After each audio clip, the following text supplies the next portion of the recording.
ఎందుకంటే జగన్ గారి పాట ప్లస్ 10%. జగన్ గారి పాట ఎంతంటే కరోనాలో వసూలైన మొత్తం. మీకు ఇప్పుడు అర్థమైంది కదా ఎంతెంత రేట్లకు పెట్టారో. అబ్బో, రాష్ట్రానికి ప్రభుత్వం మారిన తర్వాత ఎంత సంపద సృష్టించారో చూసుకోండి ఒకసారి. సో ఈ 10% పెంచి మేము పెట్టిన సర్కారు వారి పాట మీద 0.1% కనీసం ఎక్కువగా పాడాలి అన్నారు. సరేనా, ఆ లెక్కలు వేసుకుంటే 0.1% ఎంత ఉందో లెక్కేసుకుని దాని మీద ఎంత ఎక్కువ పడతారో వాళ్ళకి ఇస్తామన్నారు కదా. సర్లే, ఇంకా వీళ్ళకి ఇచ్చేది ఏంటి, మనోళ్లే కదా అని చెప్పి ఇద్దరు పాట పాడారు. అన్ని జిల్లాలు ఇద్దరే పాట పాడారు. ఏఎంఆర్ ఒకళ్ళు, సుధాకర్ ఇన్ఫ్రా ఒకళ్ళు. ఏఎంఆర్ ఎవరయ్యా అంటే ఎవరో మోహన్ రెడ్డి గారు. సుధాకర్ ఇన్ఫ్రా ఎవరంటే ఈ చలమలశెట్టి సునీల్ గారు, ఈ బాలం సుధీర్ గారు, ఈ రావులపాలెం మోహన్ రెడ్డి గారు, వీళ్ళ బ్యాచ్. 5 జిల్లాలకి వీళ్ళిద్దరే టెండర్ వేసింది. మూడోవాడు ఎవరు. మనవాళ్ళే టెండర్ వేసినప్పుడు ఇంకా ఎక్కువ వేయటం ఉంది అని చెప్పి సర్లే నువ్వు దీనికి ఒక ₹2 పడాయి, దానికి ఒక ₹4, దానికి ఒక ₹7. గవర్నమెంట్ సర్కారు పాట కంటే పైన వీళ్ళు పాడింది ఎంత అంటే ₹2 నుంచి ₹7 వరకు. ఎంతయా కాంట్రాక్ట్ విలువ? 400 కోట్లు, 300 కోట్లు. ప్రకాశం జిల్లాలో అయితే 1100 కోట్లు. 1100 కోట్ల రూపాయల మీద ₹5, ₹6 పాటకి అమీగోస్కి వచ్చేసినాయి కాంట్రాక్టులు. సరే, సంపాదించుకోండి. వీళ్ళు పాడిన పాట ప్రకారం నెలకు ఎంత కట్టాలయా మొత్తం 5 మీద కలిపి? ఇప్పుడు ఈ 5 జిల్లాల్లో ఒకటి చెప్తాయినండి. ఈ 5 జిల్లాల్లో ఒక జిల్లానే, కర్నూలు జిల్లా ఒక్కటే సుధాకర్కి వెళ్ళింది. మిగిలిన 4 జిల్లాలు ఏఎంఆర్. అంతకుముందు విశ్వసముద్ర, రాఘవ ఉండేవి, అవి ఏమైపోయినాయో తెలీదు. ఆ ఏఎంఆర్ అనే ఆయన మొత్తానికి మనకి బాగా అనువుగా ఉన్నారేమో. 4 జిల్లాలు ఆయనకి ఇచ్చారు, 1 జిల్లా సుధాకర్కి ఇచ్చారు. ఇక మొదలైంది తంతు. అసలు రెడ్ బుక్ అంటే ఏంటో ఇప్పుడు చూపిస్తున్నారు. ఏంటంటే అంటే వీళ్ళు నెలకి కట్టాల్సింది 5 జిల్లాల మీద కలిపి సుమారుగా 100-120 కోట్లు ఉంటుందండి. 100-120 కోట్లు. వాడు పాడిన పాటను బట్టి నెలకు కట్టాల్సింది 100-120 కోట్లు.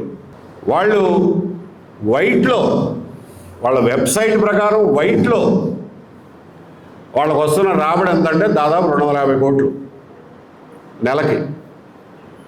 అంటే నెలకి గవర్నమెంట్కి కట్టాల్సింది కట్టంగా వాళ్ళకు 100 కోట్లు మిగులుద్ది. అది ఈ కాంట్రాక్టు, అది సంపద సృష్టి. ఓకే, సరే, ఈ 120 కోట్లన్నా కడుతున్నారా అంటే అది కూడా కట్టట్లా. మనవాళ్లేగా, కడితే ఎంత, కట్టకపోతే ఎంత. ఈ 120 కోట్లలో 150 కోట్లలో ఒక 60-70 కోట్లు గవర్నమెంట్ పనులు, రోడ్లు వేయడానికి, బ్రిడ్జిలు కట్టడానికి, మేము గ్రావెల్ సప్లై చేస్తున్నాం, మెటల్ సప్లై చేస్తున్నాం అని చెప్పి దాని కింద మినాయించేసుకుంటున్నారు. గవర్నమెంట్ పనులకి సప్లై చేస్తున్నాం అని చెప్పి. మిగిలిన 60-70 కోట్లన్నా కడుతున్నారా నెల అంటే అది కూడా లేదు. దాదాపుగా ఎప్పుడు చూసినా 3 నెలలు బాకీ పెడుతున్నారు. కాంట్రాక్ట్ ప్రకారం ఏంటంటే ఏ నెలకు ఆ నెల 1st తారీఖు కట్టేయాలి, 1st తారీఖు కట్టేయాలి. అట్లాంటిది 3 నెలలు పెండింగ్ పెడుతున్నారు. అది సగం. ఇందాక ఆయన అన్నట్టు కాంట్రాక్ట్ విలువ మీద అది ఎందుకు మోదొస్తుంది చూడండి.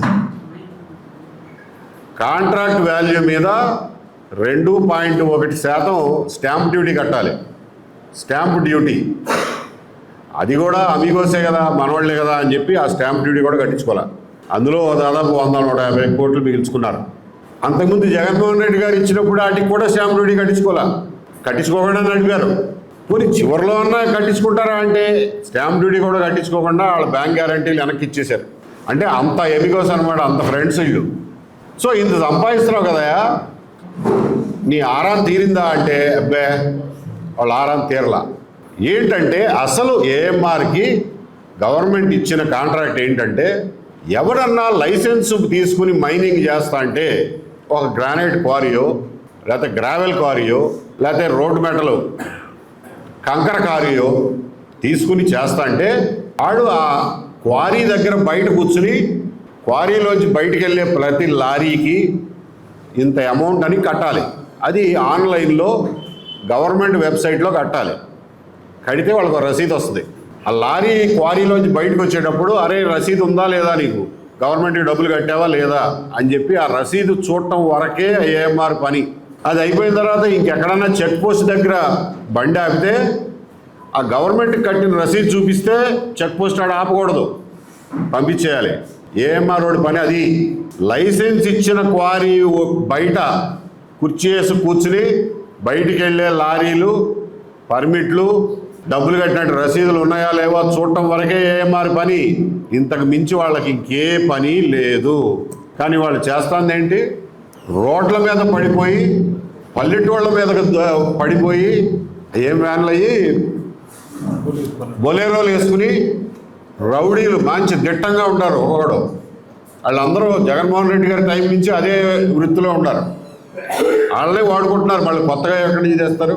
సో అదే రౌడీలు ఊళ్ళ మీద పడిపోయి ఎవరైనా చెరువులోంచి మట్టి తెచ్చుకుంటున్నా, లేకపోతే పొలంలోంచి మట్టి తెచ్చుకున్నా, లేకపోతే ఊళ్ళో పక్కన గుట్టకాడ మొరం ఎత్తుకుని ఇంటి ముందు మెరక చేసుకోవడానికి వచ్చిన వాళ్ళని ఆపి, ట్రాక్టర్ని ఆపి ఇంత కట్టాలి అని చెప్పి అక్కడ నుంచోబెట్టి మరీ వసూలు చేస్తున్నారు.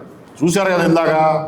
మన గ్రామాల్లో ప్రజలేమో అమాయకులు, వాళ్ళకి ఎదురు తిరగడం రాదు, ప్రశ్నించడం రాదు. ప్రశ్నిస్తారు కానీ ఆడేదో చెప్తాడు, అయిపోద్ది, ఆ డబ్బులు కట్టేసి పోలేరా అని చెప్పి వచ్చేస్తున్నారు. నేను మీకు చెప్పదలుచుకున్నది ఏంటంటే, వీళ్ళకి ఇప్పటికే కరోనా రేట్లలో అతి తక్కువ రేట్లలో జిల్లాలు రాసి ఇచ్చేశారు. ఈ రోజున అంతకుముందు మెటల్కి 40 రూపాయలు ట్యాక్స్ ఉన్నదల్లా ఇవాళ 150 రూపాయలు అయింది.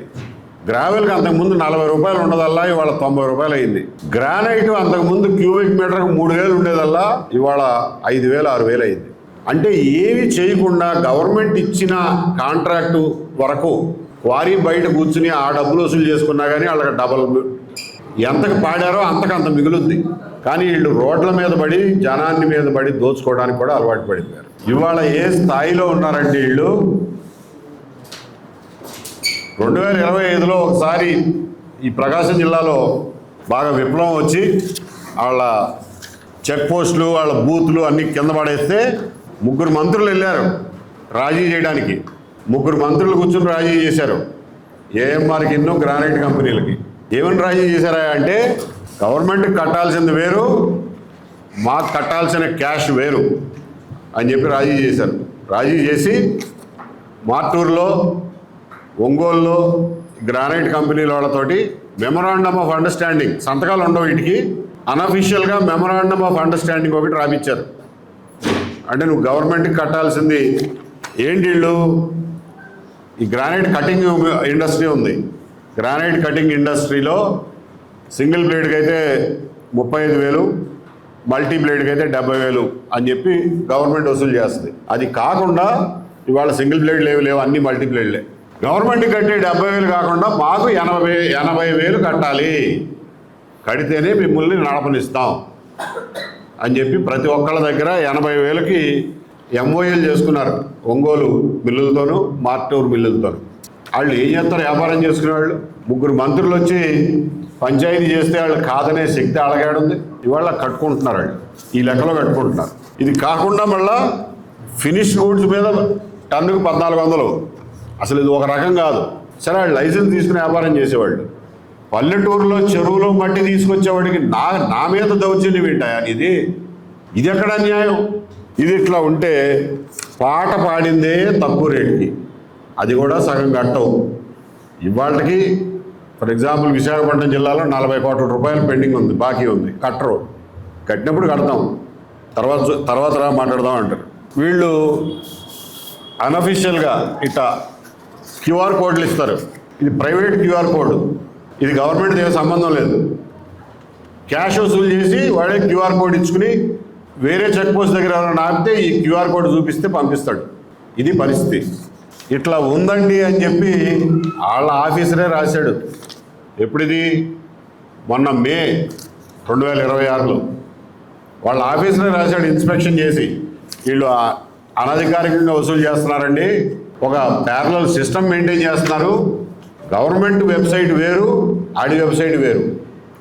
గవర్నమెంట్కి కట్టే డబ్బులు వేరు, వీళ్ళకి కట్టే డబ్బులు వేరు. అంటే మెక్డొనాల్డ్ మూర్తి గారి లాగా తనదంటూ ఒక ప్రపంచాన్ని సృష్టించుకున్నారు వీళ్ళు. వాళ్ళ వసూళ్లు వేరు, వాళ్ళ వ్యవస్థ వేరు, ప్యారలల్ వ్యవస్థ అనమాట, సమాంతర వ్యవస్థ. ఈ రోజున రౌడీలు, గుండాలు, దుర్మార్గులు, దౌర్జన్యం చేసేవాళ్ళు ఇవాళ ఒక సమాంతర పరిపాలనా వ్యవస్థ నడుపుతున్నారు ఈ రాష్ట్రంలో. అది మనం గుర్తుపెట్టుకోవాల్సింది. సర్లేవా, నువ్వు ఇవన్నీ చాలామంది పేపర్లో రాశారు, చాలా వీడియోల్లో వచ్చినాయి చూసాం, కానీ ఇప్పుడు ఏం చేయమంటావు అంటారు మీరు. నేను చెప్పేది ఏంటంటే ప్రజలారా, ఈ దుర్మార్గానికి మనం తలంచాల్సిన అవసరం లేదు. ఈ దౌర్జన్యాన్ని మనం చూస్తూ సహించాల్సిన అవసరం లేదు. మనకి ఎదుర్కోవడానికి, దీనికి ఎదురు తిరగడానికి, వాళ్ళని పక్కకు తోసేయడానికి మనకు పూర్తి హక్కులు రాజ్యాంగం ఇచ్చింది, చట్టం ఇచ్చింది అని చెప్పి ప్రజలకు తెలియజేయడం కోసమే ముఖ్యంగా ఈ ప్రెస్ కాన్ఫరెన్స్. ఈ రోజున ఏమనుకుంటున్నారంటే పాలకులు కానీ, ఈ సంపద సృష్టికర్తలు కానీ, ఈ ఏఎంఆర్లు కానీ ఏమనుకుంటున్నారంటే మనం ఏం చేసినా చెల్లిపోద్ది, ప్రజల నోట్లో నాలుగు లేని వాళ్ళు, పోలీసులు మన దగ్గరే ఉన్నారు, మైనింగ్ డిపార్ట్మెంట్ మన దగ్గరే ఉంది, మీడియా మన చేతుల్లోనే ఉంది, జగన్మోహన్ రెడ్డి గారు కూడా మన చేతుల్లోనే ఉన్నాడు. మనకి ఏంటి భయం? ఇంకా ఎవడు మనకు అడ్డొచ్చేది అనే పరిస్థితిలో ఉన్నాం. జగన్మోహన్ రెడ్డి గారి చేతుల్లో ఉన్నాడని ఎందుకు అంటున్నాం అంటే, ఈ కంపెనీలన్నిటికీ ముందు ఇచ్చి అలవాటు చేసింది ఆయన, ఒకటి. రెండు, అదే దుర్మార్గాన్ని వాళ్ళు కంటిన్యూ చేస్తా అంటే ఆయన ఒక్క ప్రెస్ కాన్ఫరెన్స్లో మాట్లాడు. సాక్షిలో ఎప్పుడో ఒకసారి తూతు మంత్రంగా రాసి వదిలేస్తారు, దాని మీద ఏ క్యాంపెయిన్ ఉండదు. గప్చిప్గా కూర్చున్నారు అందరూ. ఎంతసేపు ఏమి ఉపయోగం లేని సంవత్సరం కింద జరిగిన డిఎస్సి గురించి రోజు రాస్తూనే ఉంటారు.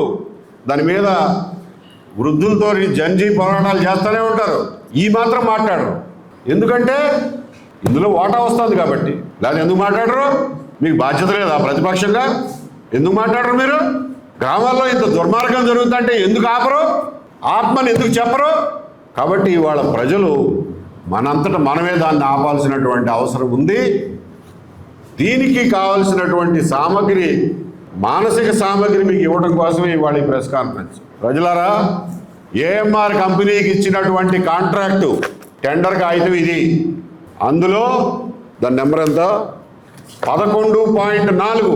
గుర్తుపెట్టుకోగలిగితే గుర్తుపెట్టుకోండి. 11.4 టెండర్లో 11.4. 11 అంటే జగన్మోహన్ రెడ్డి గారు గుర్తొస్తారు, 4 అనేది గుర్తుపెట్టుకోండి. 11.4 టెండర్.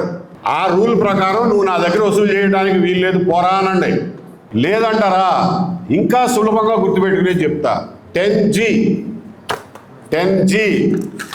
ఏంటి ఇంత పెద్ద పుస్తకం? మైనింగ్ రూల్స్లో 10G. గ్రామాల్లో 10G అంటే అందరికీ తెలుసు, గుళికలు. 10G గుళికలు వేస్తారు, గుర్తుందా? లద్ది పురుగులకి మొవ్వుల్లో వేసేవాళ్ళం, ఇప్పుడు తగ్గించారు. 10G గుళికలు గుర్తుపెట్టుకోండి. 10G మైనింగ్ రూల్స్ గుర్తుపెట్టుకోండి. ఇంకొకటేమో 11.4 వీలుంటే గుర్తుపెట్టుకోండి. వీటి ప్రకారం నువ్వు వసూలు చేయడానికి వీల్లేదు, పోరా అనండి. లేదు వాడు ట్రాక్టర్ ఆపి నువ్వు డబ్బులు కడితే తప్ప ముందుకు వెళ్ళనివ్వను అని అంటే అండి పక్కకు తోసేసి ట్రాక్టర్ను ముందుకు తీసుకెళ్ళండి. మీకు చట్టపరమైన రక్షణ ఉంది, చట్టపరమైన హక్కు ఉంది, రాజ్యాంగపరమైన రక్షణ ఉంది అని తెలియజేస్తున్నా. భారతీయ న్యాయ సంహిత కొత్తగా వచ్చిన ఐపీసీలో ఈ ఒక్క నెంబర్ గుర్తుపెట్టుకోండి. 34 బిఎన్ఎస్లో 34. ఆ నెంబర్ గుర్తుపెట్టుకోండి చాలు. ఎవరైనా పోలీసు వాళ్ళు వస్తే తర్వాత వచ్చి ఆయన పక్కకు దోసావంట, ఎందుకు దోసావు, నీకే హక్కు ఉందంటే 34 అని చెప్పండి పోలీసు వాడికి. 34 ఏం చెబుతాయా అంటే చెప్తా, ఏం చెబుతావు రాసి ఉండదు చెప్తా. Nothing is an offence which is done in the exercise of the right of private defense. Nothing is an offense which is done in the exercise of the right of private defense. తెలుగులో చెప్పాలంటే ఆత్మరక్షణార్థం చేసిన ఏ పని కూడా నేరం కాదు. ఆత్మరక్షణార్థం చేసిన ఏ పని కూడా నేరం కాదు. అందులో సెక్షన్ 35 ఏం చెబుతుందంటే ఆత్మరక్షణ అంటే కేవలం శరీరం రక్షణే కాదు, ఆస్తి రక్షణ కూడా ఆత్మరక్షణ కిందే వస్తుంది. మీకు ఈ సెక్షన్లన్నీ గుర్తుపెట్టుకోలేరు కానీ 34 గుర్తుపెట్టుకోండి. ఎవరన్నా వస్తే 34 అని చెప్పండి చాలు. వాడు చేసేది ఎంత నేరం అంటే ఏఎంఆర్ వాడు చేసేది, పల్లెటూరులో మీ మట్టి ట్రాక్టర్ని ఆపినాడు అతను సెక్షన్ 126(1), 308(1), 309 సెక్షన్లను అతిక్రమిస్తున్నాడు. Wrongful restraint, extortion, attempt to robbery, ఇది దోపిడీ. చట్టం ప్రకారం వాడు చేసేది దోపిడీ, రాబరీ, దొంగతనం, ఎక్స్టార్షన్. కాబట్టి దాన్ని ఆపటానికి మిమ్మల్ని మీరు రక్షించుకోవడానికి మీకు పూర్తి హక్కులు ఉన్నాయి. మీ ఒకళ్ళ వల్ల చేత కాకపోతే గ్రామస్తుల్ని పిలిచి వాళ్ళ సహాయం తీసుకునే హక్కు కూడా మీకు ఉంది. మీకు సహాయంగా వచ్చిన గ్రామస్తులు కూడా ఈ చట్టపరమైనటువంటి రక్షణ వాళ్ళకు కూడా ఉంది. ఆత్మరక్షణ అంటే మన సొంతానికి మనం రక్షించుకోవడం కాదు, పక్కన ఉండి రక్షించడానికి మనం వెళ్ళినా కానీ మనకి ఆ చట్టం మనం కూడా రక్షిస్తుంది. ఇది చట్టం చెప్పేది. ఏం మారాడు గనక ఏ గుండాగాడు పల్లెటూరులో ట్రాక్టర్ ఆపినా వాడిని పక్కకు దోసేసి ట్రాక్టర్ ముందు నడిపించండి, మీకు పూర్తి రక్షణ ఉంది చట్టపరంగా. కొన్ని ఏఎంఆర్ఓలు కాకుండా ఎవరినో పంపించి నేను పంచాయతీ ఆఫీసర్నో లేకపోతే పక్క గ్రామ విఆర్ఓనో ఇంకొకటో అంటే మాత్రం కొంచెం ఆలోచించండి. ఓహో, ఈయన గవర్నమెంట్ ఆఫీసర్ రూపంలో వచ్చాడనమాట. వస్తే 2 విషయాలు గుర్తుపెట్టుకోండి. అయ్యా మీరు గవర్నమెంట్ ఆఫీసర్ అంటున్నారు కదా, మీ ఐడి కార్డు చూపించండి, మీ పేరు చూపించండి, అది ఒకటి తీసుకోండి. మీరు ఏ పని మీద వచ్చారు? నేను చెరువులో మట్టి తెచ్చుకుంటున్నా. చెరువులో మట్టి తెచ్చుకోకుండా ఆపాల్సింది ఎవరు? రెవెన్యూ వాళ్ళు ఆపాలి. వేరే వాళ్ళకి ఏమి చెరువు మీద అధికారం లేదు. చెరువులో మట్టి తెచ్చుకుంటా అంటే మైనింగ్ వాళ్ళు రావడానికి వీల్లేదు, లేకపోతే పోస్ట్ మ్యాన్ రావడానికి వీల్లేదు. పోస్ట్ మ్యాన్ వచ్చి ఆపితే మీరు ఆగాల్సిన పని లేదు.